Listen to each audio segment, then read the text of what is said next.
Mesdames, Messieurs, amis des journaux, bonjour et bienvenue à ce rendez-vous de l'actualité. Comme programmé et annoncé, la Commission électorale nationale autonome Sénat a bel et bien procédé hier au tirage du positionnement du bulletin unique pour les législatives du 28 avril 2019.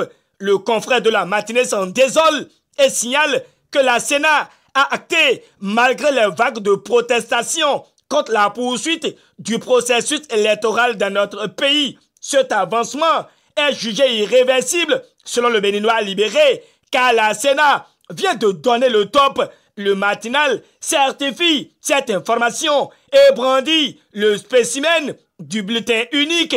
Pendant ce temps, le Soleil Bénin Info s'attelle au positionnement sur la liste et montre que l'Union progressiste est premier, suivi du Bloc républicain deuxième. Regardant la crise électorale au Bénin, la diaspora USL s'oppose à la poursuite du processus électoral, écrit le confrère de la matinée. Mais hier, l'opposition était dans la rue pour protester contre des élections exclusives. Chose étonnante, l'on apprend selon le confrère de la matinée que les forces de l'ordre n'ont pas laissé faire. Nombreux sont les manifestants qui ont été arrêtés pour le sit-in qui devrait se tenir devant la Sénat, signale Point Média, avant d'ajouter que le vase est en voie de déborder. C'est avec la photo d'une victime que l'Audace Info présente le film de la tension préélectorale hier à Cotonou, où il y a eu échauffourée entre policiers et manifestants. L'auteur de l'article a fait le constat des tirs suivis des arrestations arbitraires et illégales. C'est justement pour barrer la voie à la violence suite à la validation du processus électoral par le gouvernement que les organisations de la société civile ont pris d'assaut le pays avec des messages de paix.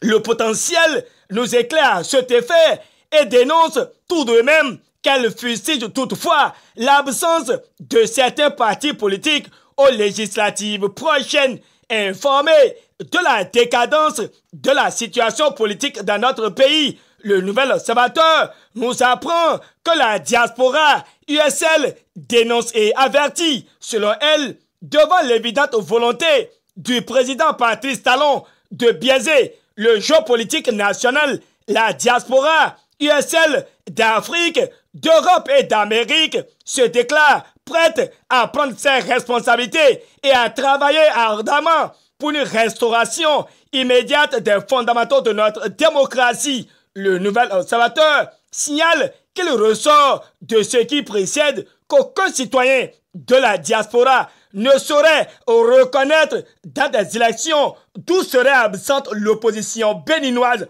Enfants du Bénin debout pour reconquérir notre dignité, telle est l'invite de la diaspora USL et rapportée par le Nouvel Observateur. Alors que le confrère de la matinée nous informe que Nicéphore Dieudonné Soglo est très remonté contre Patrice Talon. Après leur second tête-à-tête, le Nouvel Observateur lui fait une analyse sur l'état de la démocratie béninoise après 3 ans de gestion sous la rupture. Honte et échec conclut le confrère qui se demande tout de même si Patrice Talon est pire que Boni Yahi, parlant de la gestion au sommet de l'État. En réponse, la nation clame que l'entroi du pouvoir de la rupture est marqué par des chantiers qui changent le visage du Bénin. Et nous continuons dans ce point de presse avec Matin Libre qui est tenté de connaître la position d'un parti phare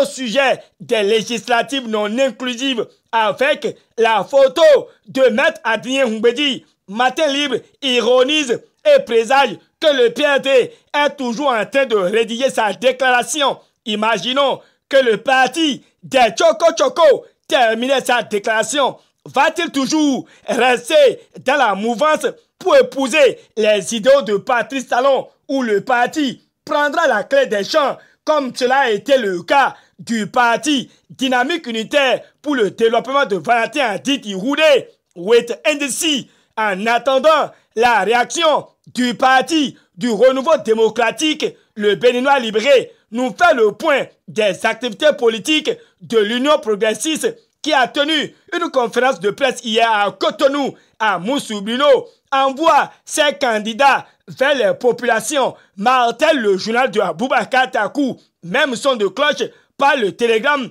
qui relate pour sa part que Amoussou Bruno envoie les candidats à l'Union progressiste en mission d'explication. Ça démarre chez les progressistes pour des prochaines législatives au Bénin, relate le leader du jour. D'une information à une autre et le potentiel situe l'opinion sur la mise en œuvre du centre de transformation électrique de Tanzou, conformément à l'imprimé. Porto Novo et environ seront désormais alimentés en permanence, donnant Jean-Claude Oussou, Laurent Torsou et Sika donne la lumière à l'Ouémé et évoque le Béninois libéré. Le confrère de la matinée n'accorde pas de ligne à l'information précédente, mais murmure au sujet du dossier CNSS-BUBE où le procès de Laurent Maintenant et consorts est reporté au 16 mai prochain. Pour Point Média, le verdict de la Cour de répression des infractions économiques et du terrorisme dans l'affaire CNSS-BUBE n'a pu se tenir suite à l'absence du substitut du procureur. Terminons cette revue de presse avec Fraternité qui nous fait le bilan de l'effondrement d'une colline à Djougou. 3 morts et 1 blessé grave, a constaté le journal de Ménotin. Fin de cette revue de presse. Réalisation et présentation, Gutémé Sohou. Merci d'avoir été des nôtres toute la semaine. GS Communication vous souhaite de passer une excellente journée et un très bon début de week-end. À dimanche pour l'actualité phare de la semaine.